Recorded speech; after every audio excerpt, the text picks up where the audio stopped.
regreso con Juan.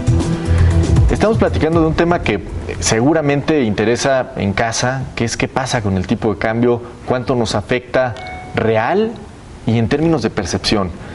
Y Juan, tú tenías una idea que se nos quedó a la mitad por el corte. Yo hablaba del contexto social donde se da esta muy mala señal, que además del daño real que causa en todas las importaciones y demás, también genera un problema psicológico y le pega la esperanza de una sociedad mayoritariamente conformada, en primer lugar, golpeada desde el punto de vista económico. Hablábamos de la calidad de vida que se tiene ahora, donde los dos cónyuges trabajan, los horarios son mucho más amplios, los empleadores saben aprovechar esta demanda de empleo que tiene muchísima gente y bueno, fijan salarios lo más bajo posible, escamotean todos los beneficios y todas las cuestiones de seguridad social, firman contratos por 3 o 6 meses, automáticamente los liquidan de manera tal que pueden trabajar 40 años y no van a tener derecho a una jubilación ni a ninguna cuestión de estas, que no le gusta a sus gobiernos en general, pero no tiene para dónde correr. O sea, la última elección creo que es un muy buen ejemplo de esto, ¿no? Sí. O sea, sí, no me gusta, le encuentro todos los defectos, sin embargo, ¿para dónde corro? Ciudadanos que son víctimas de los propios pares, o sea, los profesionistas, por ejemplo, o sea, con las honrosas excepciones de gente muy honesta que en todos los gremios la hay, también hay muchísimos, tal vez los más, que se dedican a hacer negocio, a lucrar, las grandes empresas relacionadas con la salud, en donde, bueno, el pobre cliente entra, el enfermo entra, quién sabe si salga sano o no, pero de que sale pobre, sí. Eso no nos queda la menor duda. El propio aparato de gobierno en general está tratando muy mal al ciudadano. O sea, los cobros son excesivos por los derechos, cada día son más lentos, más complicados, son verdaderos viacrucis lo que tiene que manejar la gente. Entonces, en ese contexto, además, sube el dólar, pues caray, está muy complicado, ¿no? Tienes razón, yo creo que en el fondo tenemos que entender lo que le está pasando no solo al país, sino al ciudadano. Es decir, lo que tú dices tiene todo el sentido. Es alguien que trabaja un poquito más por el mismo salario, pero con una carestía que le permite adquirir menos bienes y servicios, así de sencillo. En términos de esperanza, un dólar caro pues aniquila el sueño de Disneylandia, déjame simplificarlo así. Pero por otra parte, se nos está yendo de vista, se nos está perdiendo entre la cantidad de temas que hoy el ciudadano también trabaja más y vive más lejos, y gasta más para llegar a su trabajo, y ve menos a sus hijos, y va menos veces al cine, y come menos veces en familia los domingos. Y ese tipo de cosas, cuando tienes un dólar de 17 pesos, pega como si el dólar valiera 45.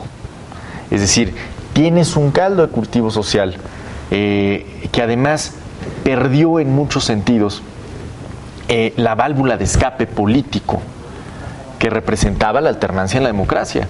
Es decir, hasta el año 2000 teníamos muy claro cuál era el principal problema del país y que era la falta de alternancia política. Pero cuando esta llega y los problemas persisten y se ahondan o se agravan, y no asigno responsabilidades de colores, se agravan por una clase política incapaz de resolverlos, es cuando el ciudadano se mete y se encierra en esta frustración que, déjame decirle así, también es redundante, porque no nos va a permitir resolver los problemas. Que el ciudadano se aleje de la democracia, de las urnas, de la participación política, pues es un síntoma de su enojo y es una manera de hacer catarsis, pero no una solución. Pero una causa de los abusos también. También. Definitivamente. Y ese es un punto que también habrá que tomar en cuenta.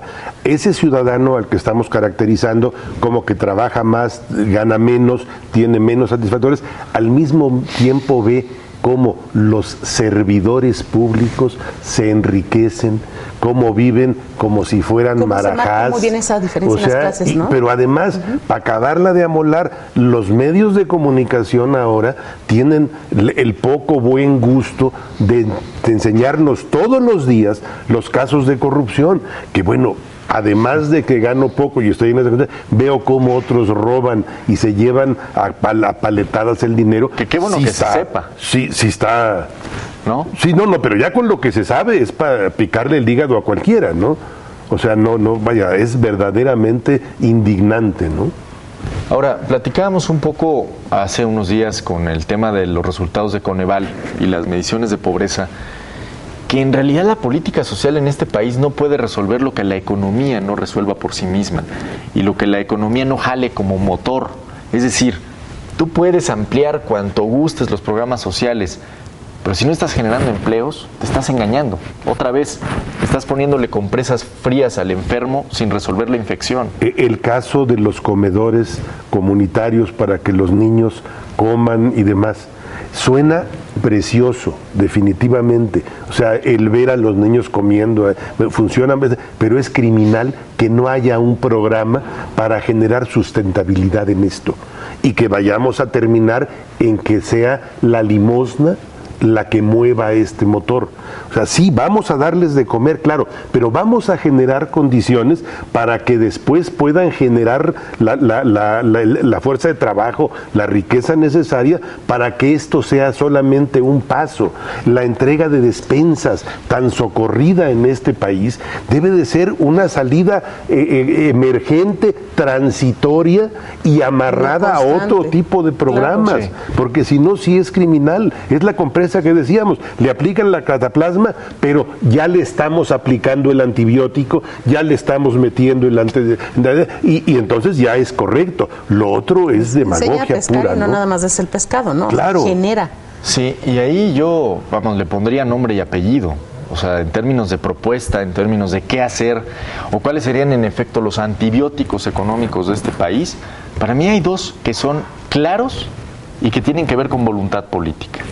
Uno es recuperar el Estado de Derecho, número uno. O sea, tú no puedes construir una economía sana sobre el fango de la impunidad y el delito. Y número dos, una contrarreforma fiscal que incentive y que mueva el mercado interno.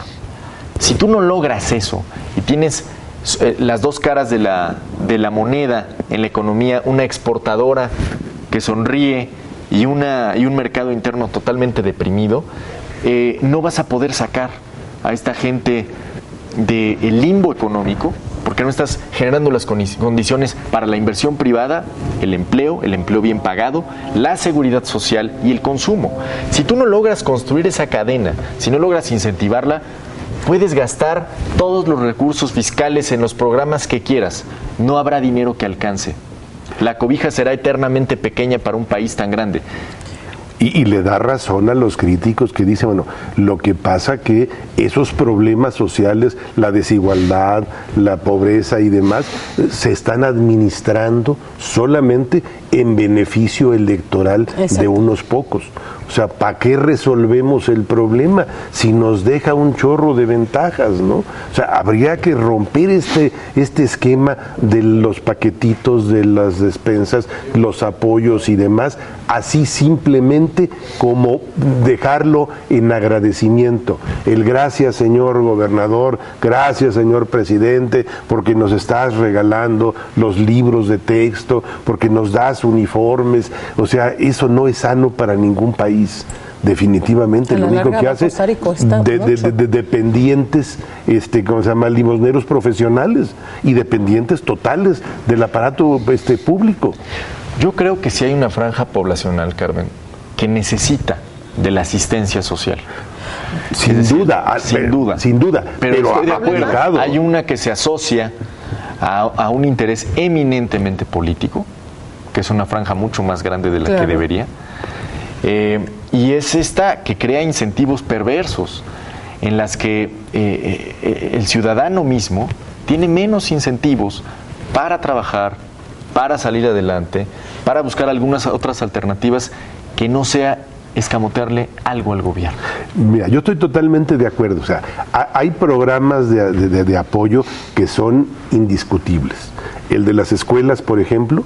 O sea, vaya, yo he platicado con maestros y lo he visto físicamente de niños que llegan a dormirse a la escuela porque se desayunan un té de hojas exclusivamente, si bien les fue. Claro. O sea, a lo que yo voy es generar acciones para resolver la causa del problema. O sea, atacar el efecto que tiene. Es como cuando decidimos, en el caso del narcotráfico, perseguir a través de la fuerza pública a los delincuentes, sí, pero que no sea solamente eso, que haya un programa de prevención, que haya un programa mucho más amplio en este sentido. O sea, más que de 20,000 policías, yo creo que hubiera sido más oportuno, como se los dijo el funcionario colombiano, ¿no? ¿Por qué no se fue el Estado en contra del Chapo desde el punto de vista económico? ¿Por qué no le cerraron los negocios y demás? Y aquí está el problema grave. Así es. ¿Por qué? Porque se pisan callos. A la hora de que se maneje, se revise el dinero ilegal, va a haber mucho otro vinculado con política y narcotráfico además. Así es, vamos a hacer una pausa. Recuerda, estamos en su mesa de diálogo y análisis de Visto Bueno Televisión, nuestro correo electrónico vistobueno.televisión@gmail.com y nuestra página www.elvistobueno.com. Regresamos.